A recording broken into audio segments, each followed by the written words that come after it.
everyone. Welcome to Amir's podcast. I'm your host, Amir Ardabilly. Thanks for joining us. Tonight we have a very special evening for me because I have three of my great students and fighters. One is Anthony, who has competed in the last Battle of Tampa Bay. And we have Ian, and we have Clayton over here, who just fought not too long ago, a couple of weeks ago, an exhibition boxing match. Now he's getting ready for his first fight. At the Amir Academy, we don't just do martial arts. We don't just do kickboxing. We build characters. We get involved with each other's lives, and we help each other out as a family.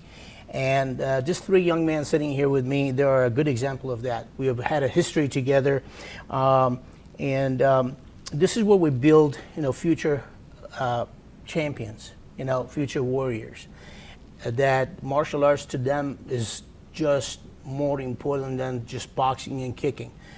We have such a tight group with a tremendous camaraderie that I feel like every time I walk into the class, I'm walking to my living room with my family, and that's the feeling that I have.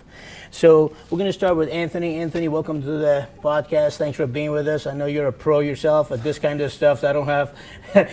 you probably could teach me a few things. Here, Coach. Thank you for having me. Of course. You were. I know at the last two Battle of Tampa Bay ago, you were a ring announcer.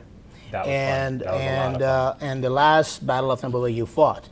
Now, the reason I want you to be here, I know you're not fighting on November 8th, but you are definitely a big part of the training, and you're helping out with some of the bigger guys for sparring, and you bring a tremendous amount of energy to class. That's right. I love your energy. I love what you bring to class, and you made a big difference. And I want to thank you in person. Yeah. And I also want you to tell me how you felt about you've been with us for how long right now? Going on 2 years now. 2 years. So tell me about how does it feel to be a member of the Amir Academy and being part of the fight group? Honestly, it's not even being part of a group. It's a family here. First time I stepped into here, I was a little nervous because most places I've gone and trained, the energy is never like how it is here. The energy, you get in there, some people see you, they want to be cool with you. Some people see you and they're like, oh, I've been here longer, I'm better than you, I'm going to show you I'm better than you. And coming into Amir Academy, it was never like that. All the black belts looked at us and were like, this is what you need to learn. And they watch us even when they're not training with us. They'll be on the outside looking in, and they'll pull us to the side.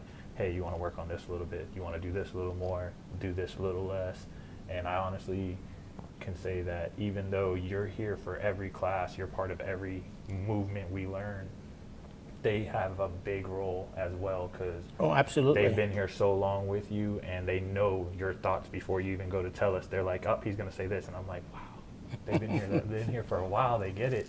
But the class is amazing. I love fighting for the team. I love being with my family. This is my family. It's a very big group that takes care of each other. Everybody looks out. No one's ever in it for themselves. They're in it for everyone. Absolutely. And my philosophy is you're only a good martial artist if you become a good teacher also. So to me, you can be the best fighter in the world if you cannot communicate, if you cannot teach what you have learned to others and take care of some of the new beginner students, then you're not a good martial artist in my opinion. That's why I love Nick. I love, Rasa. I love Mike Anderson, Sensei Petrovich, Alex.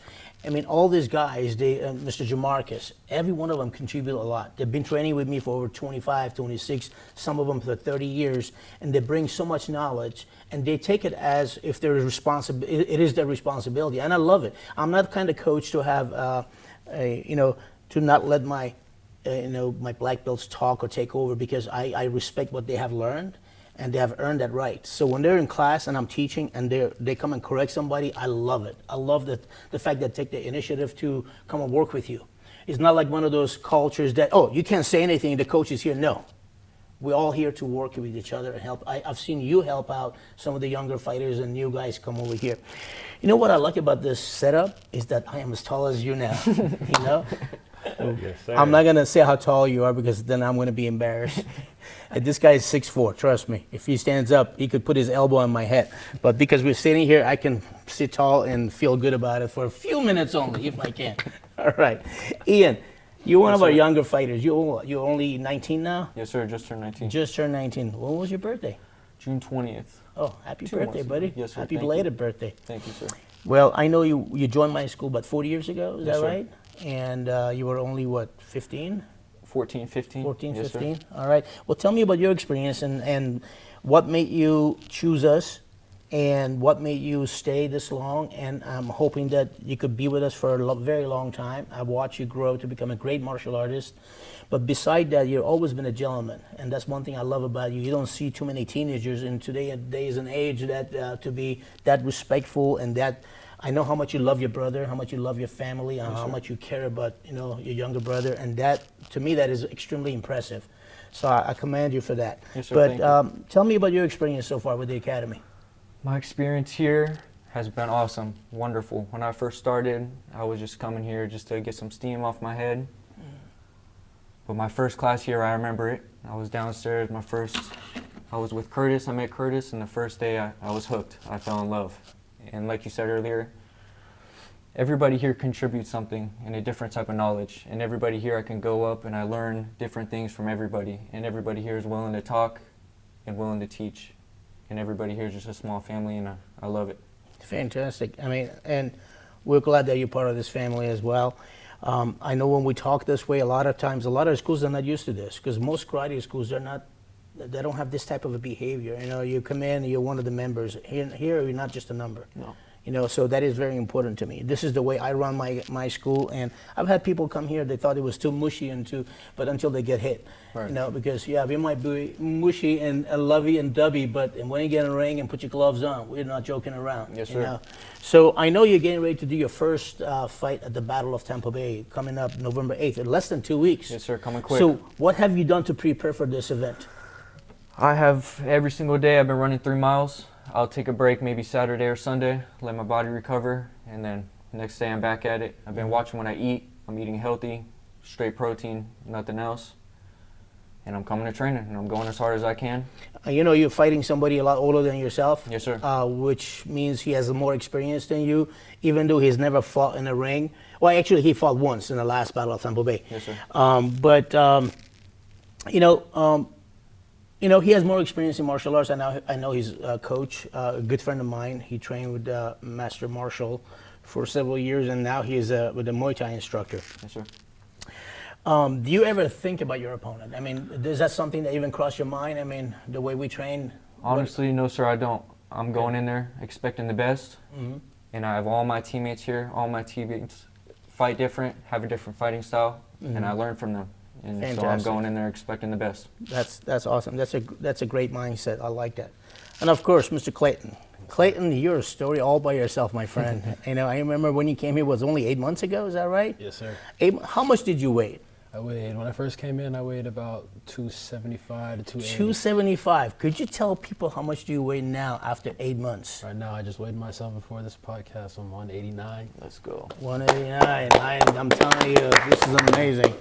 So I'm not good in math. Tell me, how much have you lost? About 80, 85. 85. That's amazing. That is amazing. Not only you have lost the weight, we have done something that for so many people is almost impossible. Because a lot of people want to lose weight, they want to get in shape, but they don't have the discipline, they don't have the direction.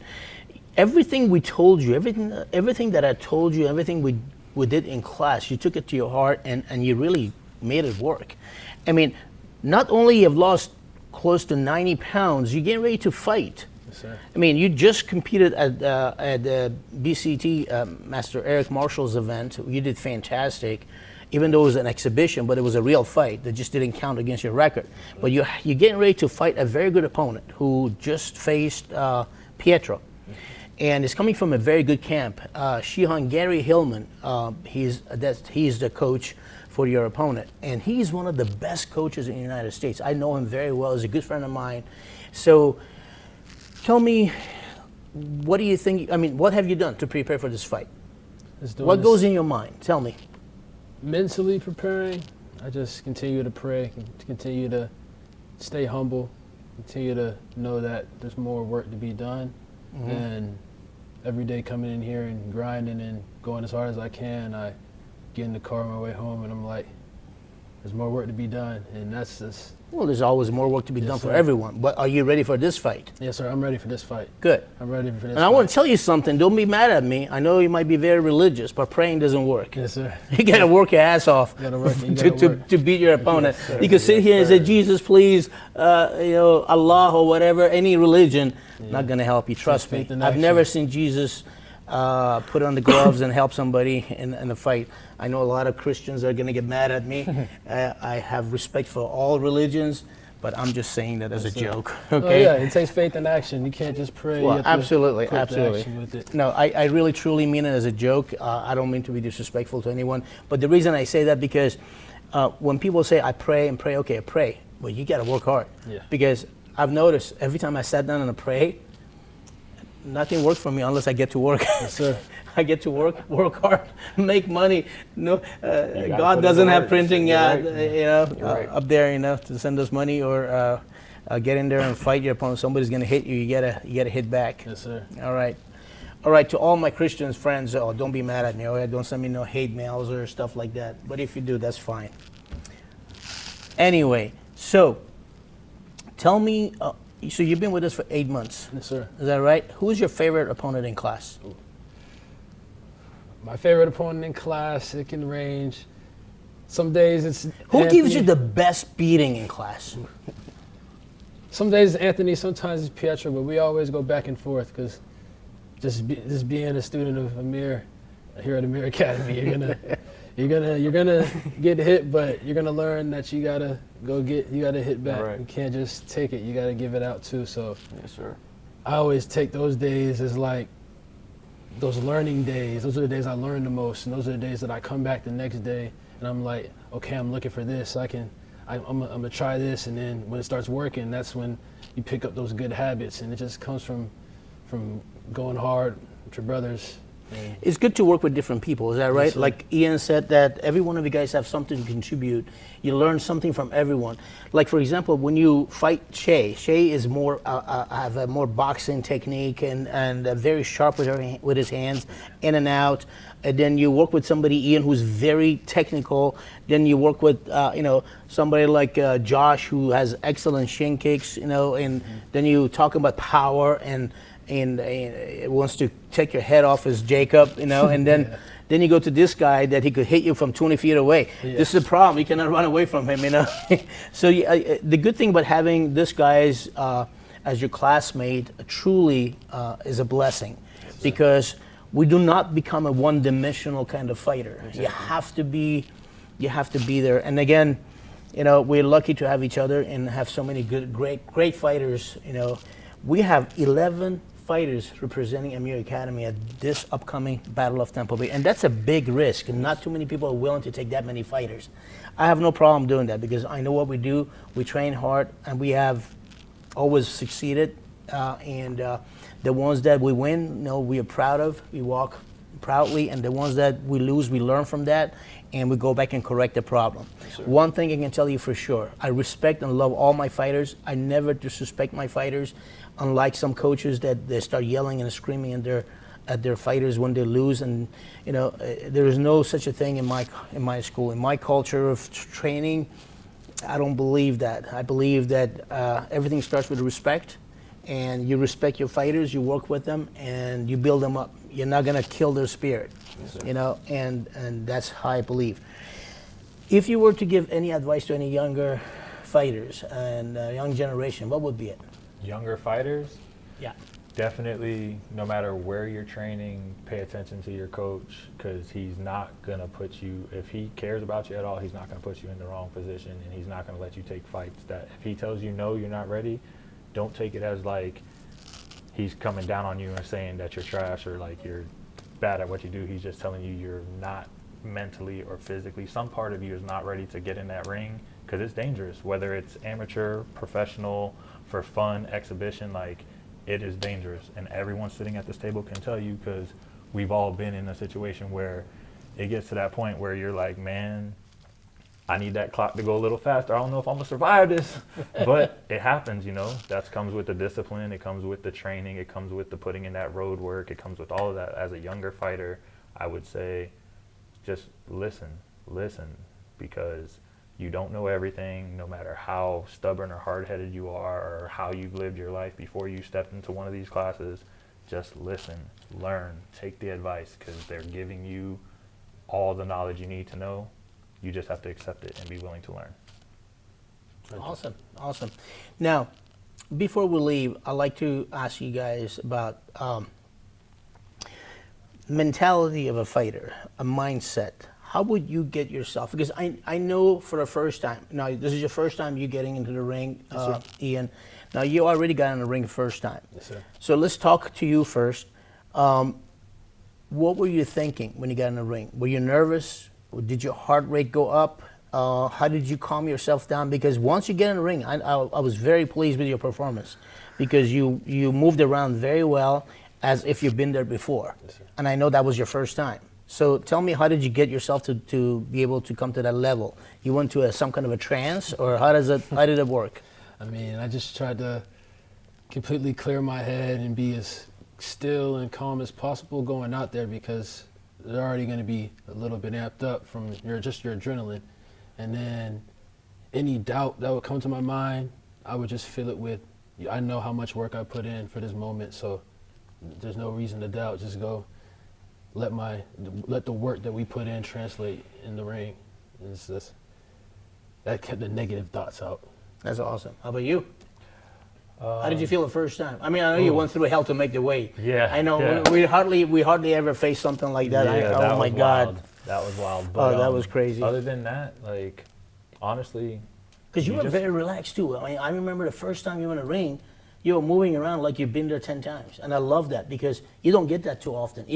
We even got that from Robert. Nobody thought that Robert is going to be so composed and relaxed in the ring and move around. Some people get in there and they freeze. They don't know what to do. It's the first time the heart rate is already up over 140, 150, as if you've done already 3 rounds. The crowd plays a big role. Yeah. Never being in front of that many people plays a big role. Like, I zoned myself out. Like you told us, you were like, look, just stay in the back, stay focused on your fight time, what you got going on, and also stay warm. Don't stay stagnant, sitting still, because your body's gonna get tight. Like, move around, get that blood flowing. You don't have to do a lot to tire yourself out, but just keep your body moving, your muscles warm, everything going, and block everything out on the walkout. On the walkout, don't pay attention to the crowd. I barely paid attention to the music. One voice you hear only. Yeah, coach. That's it. Very loud in the corner. One voice. Now, I know you guys have been there already, so you have some experience, but I'm sure you learn from this, listening to this. I know you're very level-headed for your age, and I'm very confident you're going to come out well, and you're going to do well.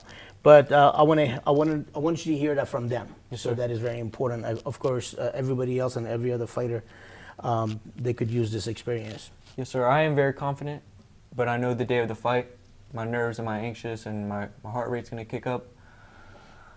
But I'm going to breathe. I know I'm prepared. I know all my teammates here have pushed me to where I need to be, and I'm going to go in there and I'm going to fight. And that's all I can do. I'm going to use my nerves and my anxious. I'm going to use it Just for the remember best. one thing. You never fear a man that you can see. Exactly. That's the advice I always give to my fighters. Yes, sir. You have one opponent in the ring in that corner. You don't have 2 opponents. You don't have an opponent that you can't see. You never fear a man that you can see. Yes, sir. So that's it. If you have that engraved in your brain, in your head, you know, okay, it's either him. He wants to take my head off, so I want to take his head off. That's it. And I don't mean it in a disrespectful way, but it is what it is. We're going for a battle. It's a fight. Now, I respect all your opponents. All your opponents, their coaches are a very good friend of mine. We have some of the top coaches coming to this fight. We have Master Stefan Buttenbeck, a great Muay Thai instructor. I watch him fight. Master David Bybee from American Mixed Martial Arts is a good friend of mine. He's going to be on my podcast this Saturday. And he's a 3 times world champion. Master Eric Marshall, 7 times world champion. I mean, we have some awesome, Shihan Gary Hillman, your opponent's coach. And we have Coach Dimitri. I don't remember everybody's name. We have a great coach coming from New York for the main event. So it's going to be a big event. We have 11 different camps participating in this battle. Awesome. So I'm looking forward to it. As you guys please tune in, Thanks for joining us. Please tune in on our YouTube channel and subscribe our channel. That really helps us out. Or you could listen to us on Spotify. And also, guys, do not forget the Battle of Tampa Bay coming up at the Hilton St. Petersburg Bayfront on November 8th, Saturday night. Doors open at 6. Action starts at 6:30. Don't be late because I don't wait for anyone. I start my events on time. We're very organized and we are right on the schedule. So I want to make sure everybody shows up. Please show up on time. Also, I want everybody to know at this event, this Battle of Tampa Bay, we are honoring our veterans. We are honoring our soldiers and men and women who are giving their lives for us, who have given their lives for us, for our freedom. We're going to be giving away a car as a gift and a token of appreciation to a veteran at this Battle of Tampa Bay. And this individual does not know that we are doing that. So it's going to be a great surprise. We'd love to have all of you guys to join us. And thank you guys for joining me. Thanks. Sure. I know Thanks you for guys having me. already went Of through a course. class. You're tired, but thanks for being Feel with great. us. This is All part right, of guys. it. We'll see you later. Until next time, we love you. Have a great week. Like, Bye-bye. subscribe, hit that follow button. Please do. All right. Or we'll see you in class. Thank you, guys. Yes, sir. Yes, sir. Thank you. I like that. Like, subscribe, that. and hit that follow button. Amir's podcast. Don't Always. forget your... Pieces on